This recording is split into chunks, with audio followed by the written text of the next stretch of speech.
आपका स्वागत है KSC क्लासेस गया में। आज का टॉपिक है, सबसे पहले हम लोग पढ़ेंगे तारक काय के बारे में और उसके बाद पढ़ेंगे राजधानी के बारे में और एकदम बेहतरीन ढंग से समझाएंगे। और यदि क्लास पसंद आता है तो इस चैनल को सब्सक्राइब कर देना। अब जरा ध्यान से समझिएगा क्या तारक काय के बारे में। तो तारक काय को ही कहते हैं सेंट्रोसोम। तारक काय का दूसरा नाम क्या है? तो तारक काय का दूसरा नाम है सेंट्रोसोम। अब तारक काय मुख्य रूप से कहाँ मिलता है? तो ये जंतु कोशिका में मिलता है। तारक काय मुख्य रूप से कहाँ मिलता है? तो ये जंतु कोशिका में पाया जाता है। और ये तारक काय को सबसे पहले खोजा था कौन? तो तारक काय का जो खोज किया था उस व्यक्ति का नाम है बोबेरी। उस व्यक्ति का नाम क्या है? बोबेरी। क्या बताएं तारक काय का दूसरा नाम क्या है? तो तारक काय का दूसरा नाम है सेंट्रोसोम। तारक काय मुख्य रूप से जंतु कोशिका में मिलता है। उसके बाद तारक काय की खोज कौन किया था? तो तारक काय की खोज किया था बोबेरी। अब जरा ध्यान से समझेगा, यही तारक काय को जब इलेक्ट्रॉन सूक्ष्मदर्शी के मदद से देखा जाता है तो ये इसकी जो संरचना होता है, संरचना मतलब इसका जो आकार है ये बेलन के रूप में दिखाई देता है। किस रूप में दिखाई देता है? तो इसका आकार बेलन के रूप में दिखाई देता है। तारक काय या सेंट्रोसोम को जब इलेक्ट्रॉन सूक्ष्मदर्शी के मदद से देखा जाता है तो इसका आकार कैसा दिखाई देता है? तो इसका आकार बेलन की जैसा दिखाई देता है। अब जरा ध्यान से समझेगा, ये जो फिगर नजर आ रहा है ना, यही फिगर का है, यही फिगरवा है तारक काय।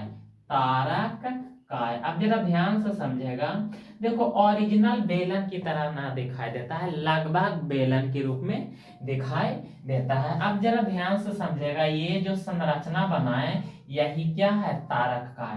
अब तारक काय के अंदर एक या दो छोटा छोटा कण होता है और यही कण के ऊपर धागे नुमा का होता है, संरचना होता है। यही छोटा छोटा जो कण है ना, यही छोटा छोटा कण के ऊपर धागे नुमा संरचना होता है। अब जरा ध्यान से समझेगा कि ये जो छोटा छोटा जो कण नजर आ रहा है ना, यही छोटका कण को कहते हैं सेंट्रिओल। इसको किस नाम से जानते हैं?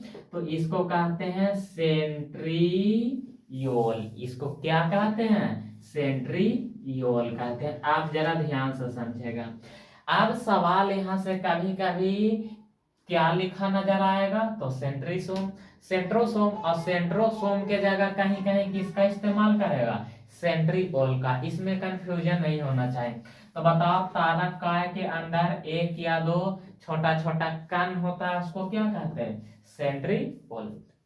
उसके बाद ये तारक काय का हो या सेंट्रोसोम का हो, और इसके बाहर जो धागा के जैसी संरचना होता है, ये धागा की जैसी संरचना होता है, इसको क्या कहते हैं? तो याद रखना, एस्ट्रल रे कहते हैं। इसको किस नाम से जानते हैं? तो एस्ट्रल रे के नाम से जानते हैं। इसको किस नाम से जानते हैं? तो एस्ट्रल रे के नाम से जानते हैं। सबसे पहले ये बात याद रखना, तारक काय या सेंट्रोसोम को सूक्ष्मदर्शी से देखते हैं तो बेलन के रूप में दिखाई देता है। क्लियर? उसके बाद सेंट्रोसोम के अंदर एक या दो छोटा छोटा कण होता है, उसको क्या कहते हैं? सेंट्रियोल। उसके बाद तारा काय के बाहर धागे नुमा संरचना होता है, उसको क्या कहते हैं? एस्ट्रल। यहां तक बातें क्लियर? और एक बात यहां से और याद रखना, ये जो तारक काय है या सेंट्रोसोम है, ये जंतु में, किसमें? जंतु में कोशिका विभाजन में मदद करता है। कोशिका विभाजन में क्या करता है? तो कोशिका विभाजन में मदद करता है। तो बताओ जंतु में कोशिका विभाजन में मदद कौन करता है?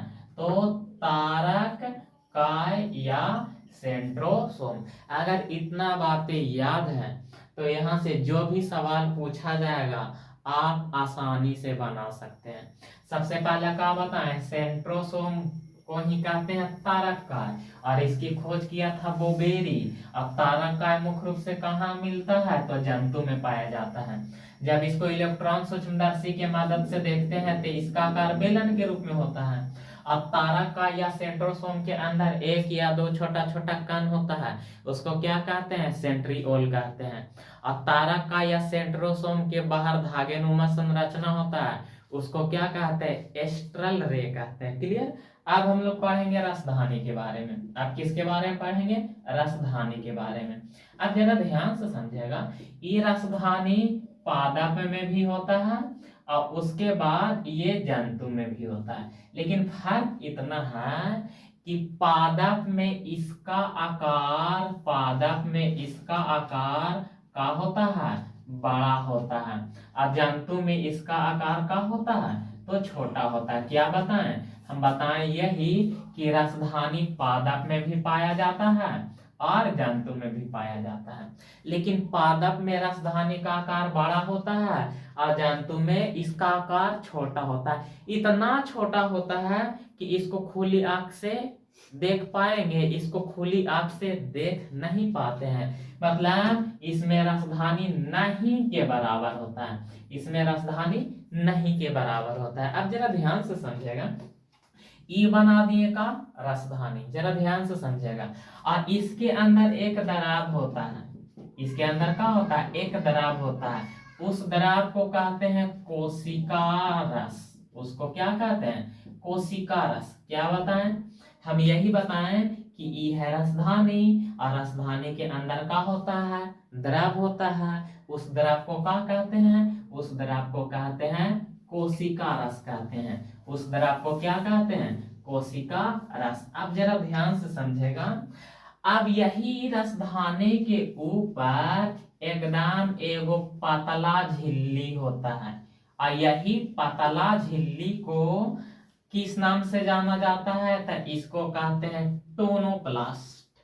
ये पतला झिल्ली को किस नाम से जानते हैं, तो इस पतला झिल्ली को टोनोप्लास्ट के नाम से जानते हैं। यहाँ तक बातें क्लियर हुआ। क्या बताएं, रसधानी पादप में भी होता है और जंतु में भी होता है, लेकिन पादप में सबसे बड़ा होता है। अब पादप को यदि 100% माना जाए तो उसका आकार का 90% भाग, क्या, उसके आकार का 90% भाग का होता है, रसधानी होता है। उसके बाद क्या बताया, रसधानी के अंदर एक विशेष प्रकार के द्रव होता है, उस द्रव को क्या कहते हैं, कोशिका रस। और उसके बाद ये बात याद रखना कि रसधानी के बाहर एक पतला झिल्ली होता है, उसको क्या कहते हैं, टोनोप्लास्ट कहते हैं। क्लियर, यहाँ तक बात याद हुआ।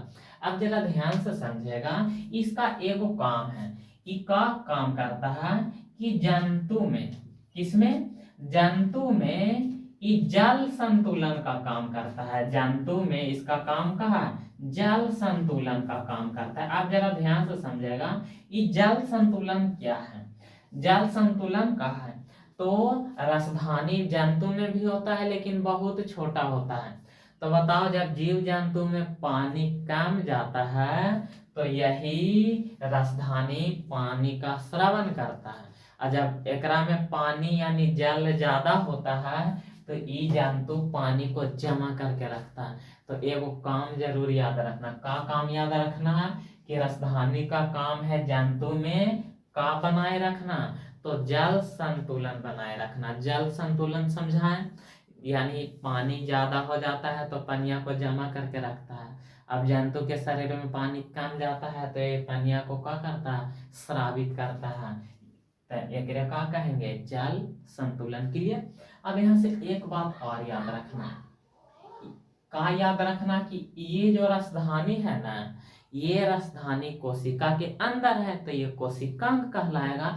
लेकिन ये रसधानी किस अवस्था में होता है, तो याद रखना ये निर्जीव अवस्था में होता है। ये किस अवस्था में होता है, निर्जीव अवस्था में होता है। रसधानी कोशिकांग है और ये किस अवस्था में होता है, तो ये निर्जीव अवस्था में होता है। बातें क्लियर, यहाँ तक तो बातें समझना है।